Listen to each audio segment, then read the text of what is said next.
Em 2013 houve um eco no mundo dos games. Não aqueles ecos que você já conhece e deixa passar. Este era um daqueles que você ouve e parece nunca acabar, pois você vê todo mundo jogando e todos falando sobre, e é claro, você também vai querer saber o que é isso. E isso era Outlast. Naquele ano de 2013 não houve outro jogo que chamou tanta atenção quanto esse. Que susto, maluco! Era a nossa mão e eu me desesperei já. Pra começar, Outlast não é o tipo de jogo que viralizaria tão fácil. Ele aborda temas pesados e é um jogo de terror bem violento. Então, o que faz dele tão especial? Ok, posso listar que a história é um pouco original. Digo isso pois tem suas próprias características, mas contar sobre um manicômio de horrores não é o excêntrico da originalidade. Mas tem uma narrativa fluida, então por que este jogo é tão especial que eu faço um vídeo com o título de O Jogo que Mudou o Survival Horror? Bem, iremos partir para essa odisseia.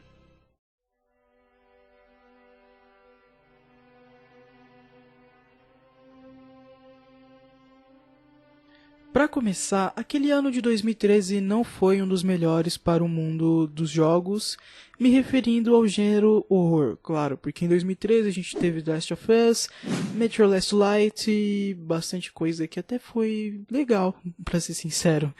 Mas nós não tivemos jogos de horror em geral, porque o gênero nunca esteve tão morto, no sentido de grandes desenvolvedoras trabalharem com esse gênero, claro, pois de 2008 até 2012 foi um marco para o gênero com jogos sempre sendo lançados por desenvolvedoras indies, e fomos presenteados com jogos bons como Amnésia e outros que eu não estou me lembrando agora. O YouTube também teve impacto com esses jogos, pois foi uma grande ascensão de canais de gameplay que começaram com jogos de terror. O PewDiePie é um exemplo onde ficou famoso por suas gameplays de facecam enquanto jogava Slenderman e Amnésia. Welcome back to episode 2. I just realized I wasn't recording. O YouTube também teve impacto com esses jogos, pois foi uma grande ascensão de canais de gameplay que começaram com jogos de terror. O PewDiePie é um exemplo onde ficou famoso por suas gameplays de facecam enquanto jogava vários jogos de terror, como Amnésia. No Brasil, de maior exemplo, nós temos o Alan, que contribuiu com a comunidade gamer em jogos de gênero survival horror. Eu não sei o que eu tenho que fazer, eu não sei de nada. Eu tô indo no que... Realmente é de dar um suspiro e dizer que foi um bom tempo para o gênero survival horror, pois logo após isso a gente não viu mais nada ser lançado que fizesse um grande impacto. As grandes produtoras estavam nem aí para o gênero também, então meio que o terreno começou fértil e depois foi caindo. Porém, essa cicatriz que as grandes produtoras queriam que fechasse, bem, parece que ela foi aberta, pois Outlast veio em 2013 quebrando tudo. Este é um jogo onde tudo que uma grande produtora teria medo de colocar em um gamer survival horror, a Red Barrels foi lá e botou mesmo assim. E é um fenômeno grande, pois uma empresa indie que veio do nada com um jogo promissor e diferente, lucrou mesmo que grandes produtoras. Acredito que Outlast é o jogo de survival horror da nossa década. Seu trunfo é instigar o jogador, colocar o horror em sua frente fazendo um estilo de gameplay único, onde é testado seu instinto de sobrevivência ao limite. Sua gameplay design foi realmente bem feita, pois mesmo não sendo o estilo de jogo mais original, assim por dizer, aqueles em que você deve fugir e não existe combate, e outros jogos já fizeram isso, como o famoso Hunting Ground, e eu ainda vou fazer um vídeo de Hunting Ground, só esperar. É o tipo de gameplay que precisávamos, pois a Amnésia supriu as nossas necessidades em questão a esse estilo, porém os dois jogos são bem diferentes mesmo tendo essas bases em sua gameplay design. Enquanto a Amnésia existia uma atmosfera de suspense maior e o medo era fruto de sentidos como a exploração da escuridão, os seus monstros e aquele medo da lanterna apagar, né? Outlast vinha com um estilo em que a atmosfera de suspense é maior no início, pois você não tem a menor ideia do que está acontecendo naquele local. E essa trilha sonora de arrepiar tá de fundo aí. Você então utiliza pela primeira vez sua câmera com Night Vision.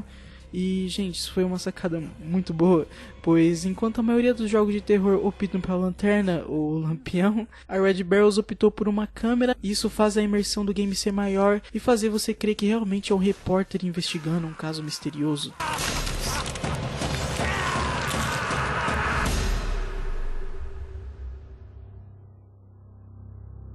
não demora tanto para você sofrer um susto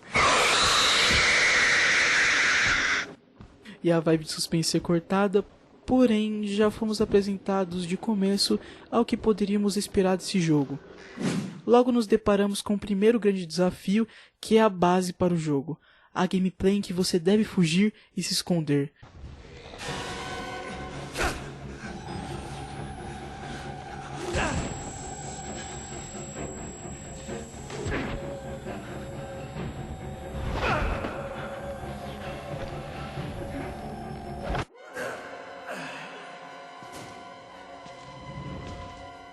Isso Outlast faz muito bem, pois os cenários são feitos para você se sentir claustrofóbico, correndo através de corredores, tendo que se esconder em lugares apertados. O jogo te faz sentir bastante vivo na pele do protagonista, pois tudo foi feito nos mínimos detalhes para dar essa impressão.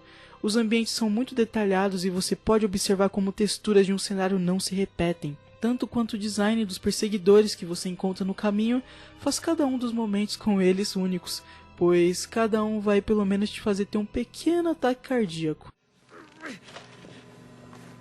You know, I'm a bit worried how much time you've been spending with Father Martin. I know, I hope you haven't been letting him confuse you with all this holier-than-thou Bible thumping. No offense to the man, but I sometimes worry he might just be a little bit crazy. E isso faz o design de Outlast tão especial.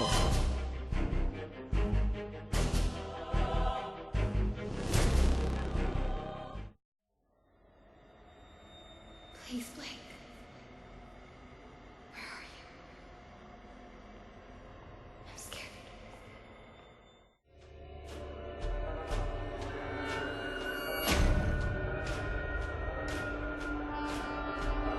Em Outlast 2 as coisas avançaram bastante.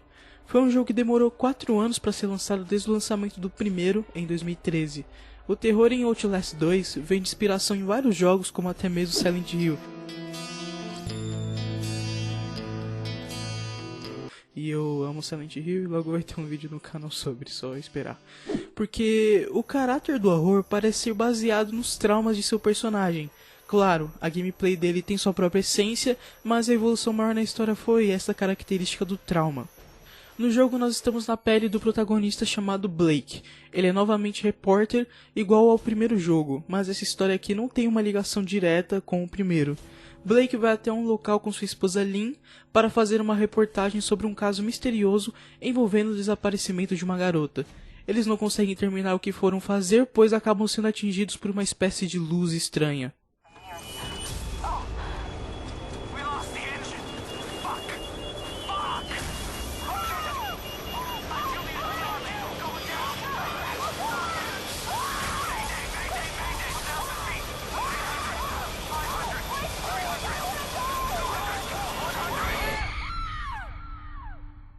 Blake acorda agora sem encontrar sua esposa e parte em uma jornada para achá-la. Uma jornada em que seus traumas de infância serão expostos, pois nada permanece inquieto. Blake não é uma pessoa insegura, mas acredito que ele tenta parecer isso.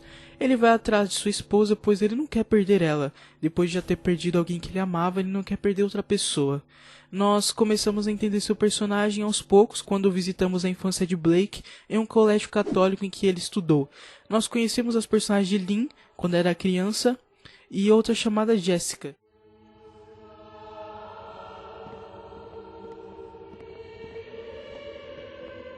I'll never let you go. You never let me go. Now the light has gone away. Savior, listen while I pray, begging thee to watch and keep, and send me quietly to sleep. Watchful Savior, wash away all I've been wrong today. Help me every day to be gentle, gentle, more like thee. So, Lynn said you haven't even kissed her yet. What? Like in Beauty and the Beast? Oh, you mean drama. The play. We're saving for the, actual night. Uh-huh. We are. Okay. We, cheek kiss. So, like, is she your girlfriend? Tell me, or else. Or else what?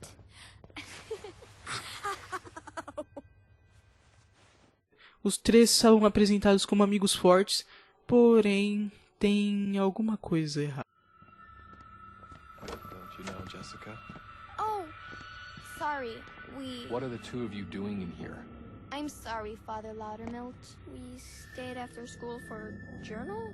We were just leaving. Let's step back into class, please. Blake? You're not in trouble yet, Blake.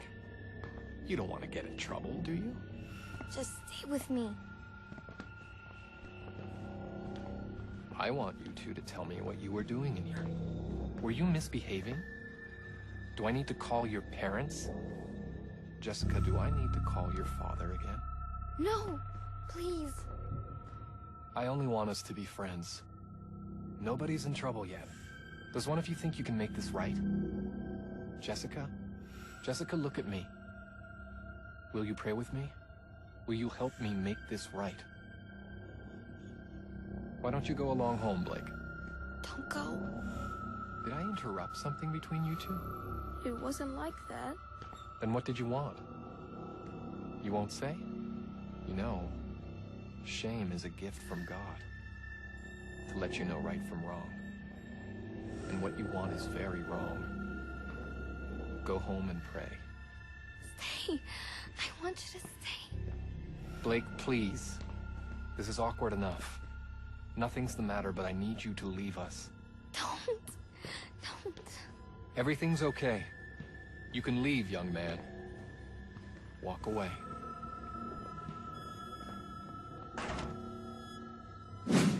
No jogo nós vamos entender que aquele lugar que nós caímos está completamente na merda. Uma religião chamada The Testament of the New Ezekiel, ou Testamento do Novo Ezequiel, em que adora um padre pastor chamado Knopf. Eu não entendi qual dos dois ele se encaixaria melhor, então vamos deixar como padre pastor. Mas o ponto é que essa seita se baseou no cristianismo, tem como adoração Knopf, e essa seita criou extremistas religiosos. Knopf é representado como Cristo nessa seita. O seu papel nisso tudo é que para eles o filho que está no ventre de Lin é o anticristo. Ok, uma pausa para entendermos melhor. A seita, que parece ter sido criada pelo próprio Knopf, que parece ser um líder da vila, ela tem o objetivo de alienar as pessoas. Knopf é um pedófilo, abusador, que molesta as próprias garotas de sua seita. Essa insanidade criada nos moradores locais, com o medo do futuro nascimento do anticristo, fez com que houvesse um massivo assassinato de recém-nascidos. Isso envolve uma outra personagem chamada Val.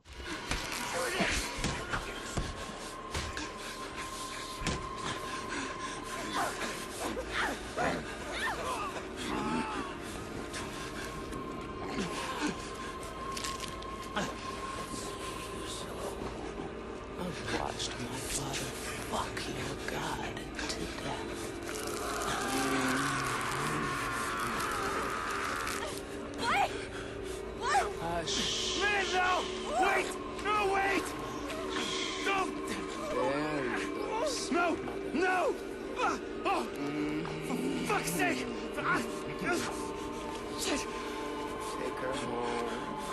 I want to share my love with the Father. Motherfucker!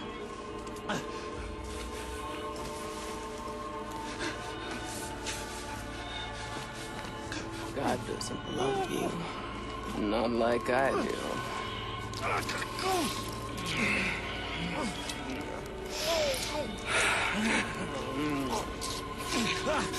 Yes, my love. We have, Mother. I think I'll see you again.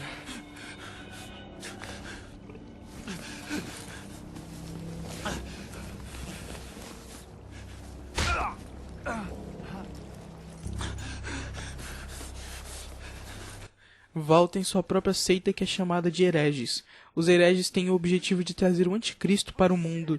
Val e Knopf se discordam e isso nos leva para o passado deles, para entender o porquê dessa discórdia. Val, antes de ser a líder dos hereges, ela era a principal diaconisa de Knoth. Um diácono é uma pessoa que ajuda nos assuntos da igreja, diáconos ajudam os fiéis, enquanto o pastor se dedica à pregação do evangelho. Isso nos faz crer que Val, por ser mencionada como diaconisa principal de Knoth, ela era o seu braço direito. Enquanto Knoth pregava, Val ajudava as crianças doentes do templo e era como uma mãe adotiva. Ela amava essas crianças e podemos notar isso em notas do diário que encontramos pelo jogo. No entanto, a insanidade de Knoth leva Val a ter que assassinar as crianças por uma ordem do próprio. Após isso, Val passa a ter pesadelos noturnos sobre o derramamento de sangue que a seita cometia, prevenindo o suposto anticristo de nascer. Então Val passa a desprezar a seita de Knoth e abandona o culto para criar os hereges.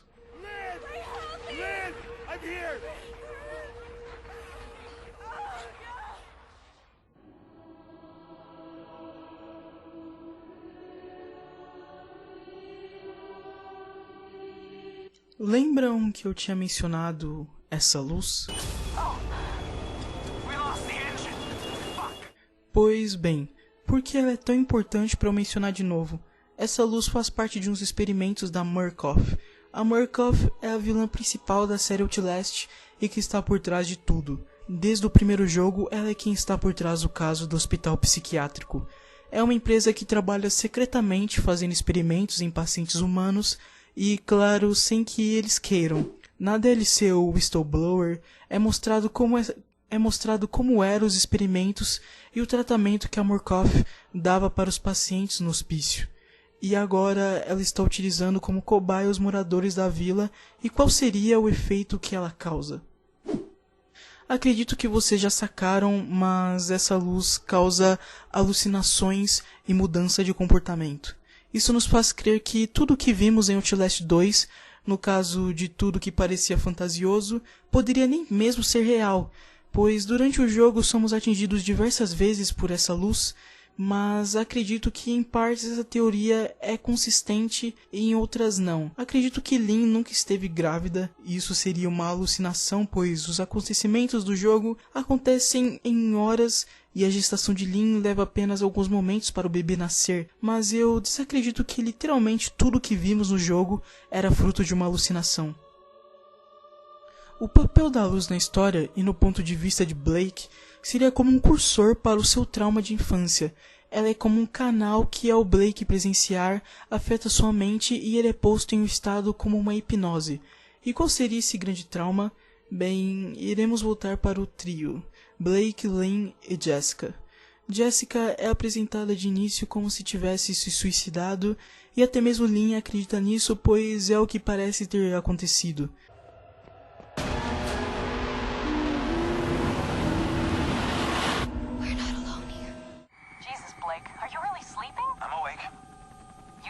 Last night. Oh, I had to get that hospital footage organized. You were calling out some other woman's name. What? In your sleep. Jessica, I think. You know a Jessica? Oh, no. I mean, I was dreaming about Jessica Gray from when we were kids. Oh, yeah. I haven't thought about her in ages. Mas este é um trauma um pouco mais profundo. Com o avançar do jogo, nós ficamos mais familiarizados com esse local, a escola católica em que Blake frequentou e conheceu Jessica e Lynn. Este é um local que me deu mais calafrios do que o ambiente principal, pois aqui tem uma atmosfera ainda mais tensa com um suspense agoniante. Nesse local também somos confrontados com uma figura grotesca que corre atrás de nós e dá um jumpscare que faz qualquer um pular da cadeira.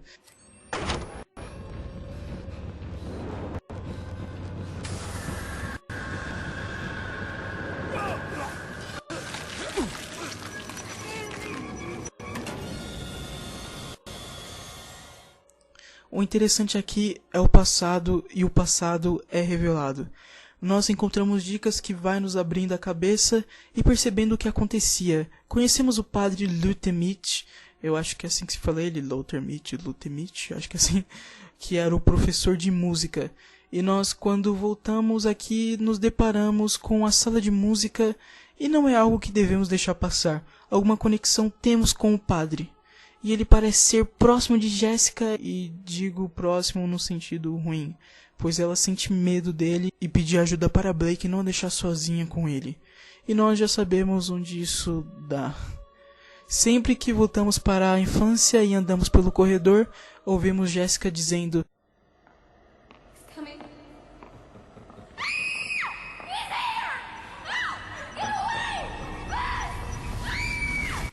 mas nós nunca conseguimos chegar a tempo.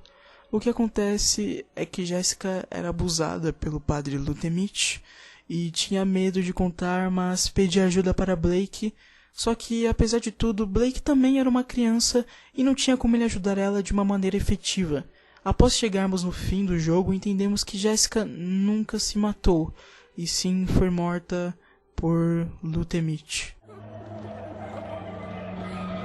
I don't know what you think you saw.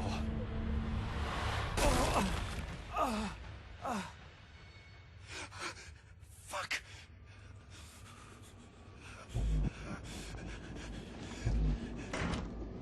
E nós vemos a cena com Blake. Porém, o seu medo faz ficar calado e isso seria o grande trauma dele. Ele pensa que poderia ter salvo, ter ajudado, mas ele preferiu ficar calado por medo. Essa forma grotesca que vemos nos perseguir representaria o trauma encarnado de Blake. Na psicologia é explicado que traumas, na maior parte dos casos, vêm da infância da pessoa. Por ser uma época em que nós estamos aprendendo sobre o mundo, então termos um choque enquanto ainda crianças é algo muito forte. Experiências traumáticas ocasionam distúrbios mentais como depressão, ansiedade e transtorno pós-traumático, e em muitos casos o suicídio. Deixo aqui minha mensagem de que se você sofre com algo similar assim, é melhor sempre procurar uma ajuda profissional para entender melhor o que está acontecendo. Bom, pessoal, esse foi o vídeo. Espero que todos tenham gostado. Claro que eu não consigo agradar todo mundo, né? Mas espero que tenha sido um bom vídeo e que você tenha se divertido de alguma forma ou tenha aprendido, sabe, tenha sentido alguma forma pelo vídeo. E eu espero que vocês compartilhem o vídeo, claro, né, se gostaram. E bem, é isso. Eu vou lá. Tchau.